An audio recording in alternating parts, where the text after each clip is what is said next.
Yoshinobu Yamamoto. No more. What did you see from him in this outing? Well, before the game, we were showing the K-zone to Yamamoto against the White Sox. And what he did an unbelievable job was putting those guys away, whether it was a four-seamer, whether it was the whether it was a split finger, the cutter, everything he had working to put guys away. Well, here we're going to go to the K-zone to show early in this game, he had trouble executing that final pitch to put guys away. It took him a little while to really get that feel, but here we're going to see, here's the 0-2, looking for that fastball, looking for that one to dot in the corner, which we saw in his game before where he's just executing down. Great spot, hoping to get the swing of it, and that's okay, 0-2. Now 1-2, really come back with it, but now you see it. Good piece of hitting. It was off the plate, but it was just high, especially with the split finger. Allows you to stay on the ball a little bit longer. 1-2, trying to backdoor that cutter, doesn't get it, but he worked the count 3-2, all the way to 3-2. Once again, gets the ball up that you're able to handle and get a base hit. 2-2 really wanted that sinker, just missed it. Good effort. Now here's that curveball. Didn't get the call. That might have been one that would have been really close to challenge here or not. Hard to challenge at that time of the game as well, but he walks him. Now, here it is, 2-2. That's the Yamamoto that we saw the last outing right there. Just dotting it right there in the corner. Here's another one, 1-1. Look at the location of that breaking ball. Down in the zone, inducing weak contact. 0-1. Another great. Now the splitter's got the late movement, the better movement, not the one that's up, that's hittable. Right there down in the zone. 1-2. Wow, what a sinker right there. The backdoor sinker, incredible. Yeah, I think we see what Yamamoto and some of the great pitchers, when your stuff is so nasty, like you said, he got the 2 strikes, didn't always put guys away, it locks guys up. They might have been like, man, that pitcher's really nasty, and it misses by this much, and it's called the ball, right? So it's just harder, as a pitcher, when you got such nasty stuff, to always get those calls, right? It's just barely off the plate. And then we saw with the bases loaded, the curveball was hit, right? It was hit pretty good, past the diving third baseman. So, that's going to happen. Like you said, quality start. Yeah, it's not the World Series MVP Yamamoto start that we're so used to seeing, but I don't expect that every time. You expect him to go out there, have his stuff, throw strikes, and he did a good job tonight. I'll tell you, this is one where I hope Hiroki Sasaki actually goes talk to Yamamoto. And the reason being is when Hiroki gets into trouble in a particular inning, when I look Yamamoto in that 4th inning, you got a base hit. They try to bunt on him. He made a great play over there. And then they end up, he gets a couple outs, and I know he's going to be frustrated with that double with 2 outs, special 9-0 hitter. But he only gave up 2 runs, still minimizes the damage there, and then settles in.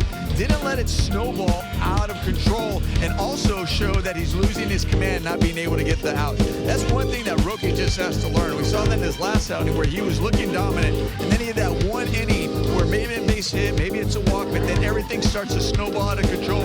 Even his demeanor and his body movements out there seem to change. So this is something you can definitely learn from. All right, well, let's go back inside the clubhouse because Yoshinobu Yamamoto is speaking with the media. Yoshi, when you look at your outing today, results-wise, you were, in fact, excellent. But just when you found yourself in a 2-strike count, how did you find just kind of at times struggling to put guys away in this one?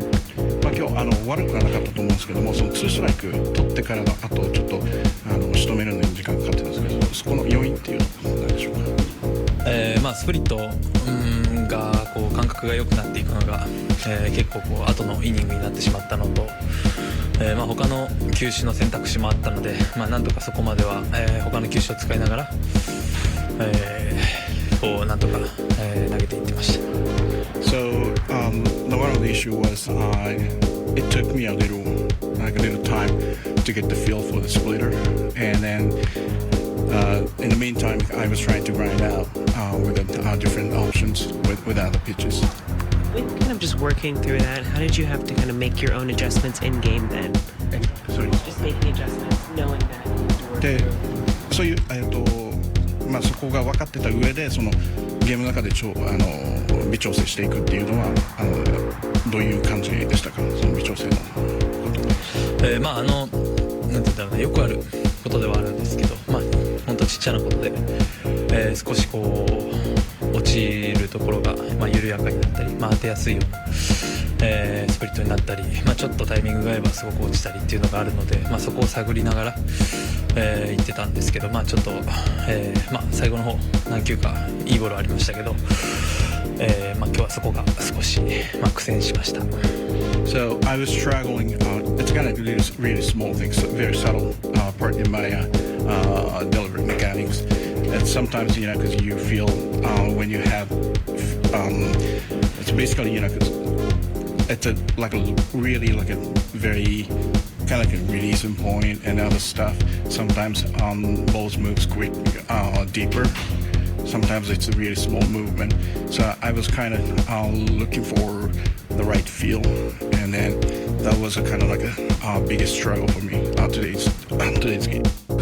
Dodgers fall 3-2. They're now 49-28. Yoshinobu Yamamoto drops to 7-5. He allowed 3 runs over 6 innings, struck out 6. Shohei goes 1 for 4 with his 16th home run of the season, and Tommy Edman went 2 for 4 in this game. And speaking of Seeing this from Rogers and how he limited the offense throughout most of this game tonight. Yeah, I think tonight used a lot of fastballs, and it just seemed like he just, for me tonight, it just seemed like we got bullied tonight with fastball. He got at the fastball, and tonight he has a good fastball. He bores in on the right-hand hitters. Lefties is a tough at bat, but the righties, I think that he just really came after us with the fastball, and we just couldn't get anything going. The numbers as a whole for Yoshinobu, obviously it's a quality outing, only 3 runs, but then diving into it, what were you seeing from him and just how he was unable to really put guys away tonight? I think that's what it was. I thought the stuff was fine. He's going to go out there and be prepared, compete like he does. But it was just that you get count leverage and put him away with the split. And I just thought tonight he just didn't have that weapon tonight to, there were some 2-strike hits that he gave up on the split that continue to, keep their line moving. But again, he always finds a way to compete and keep us in a ball game. Did you have a chance to talk to Ohtani, and if so, anything abnormal coming up in these next few days that you're going to have to kind of think about? I talked to him briefly, congratulated him and Mamiko. He says his body feels great, so the day off was good for him. But I didn't talk much about anything else. So I think for us, it's just continue to move forward like we've been doing. How much do you think him going deep to lead off the ninth kind of sparked that rally there? I think it's a big part of it. Kittredge has a good arm, but for him to, put us on the board, and Andy had a good at bat. Ward makes a great play in left center.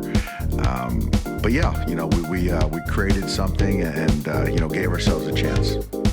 Did Trotter feel something in last night's game, or what sort of happened there? He felt something in his elbow today, and so last night he came out feeling good, normal, and then he woke up today, and then his elbow was having a hard time, kind of full extension, and we tried to treat it today to see kind of how we could go and kick the can a little bit, and it just wasn't responding. So I think we're at that point in time we got Chase McDermott moving. Has he undergone imaging, or is that? He did get imaging done. I don't recall what the diagnosis is, but yeah, it's enough for him to be on the island. He'll be down for a minute. I think it was more of just kind of staying away, getting rest, versus anything more aggressive right now.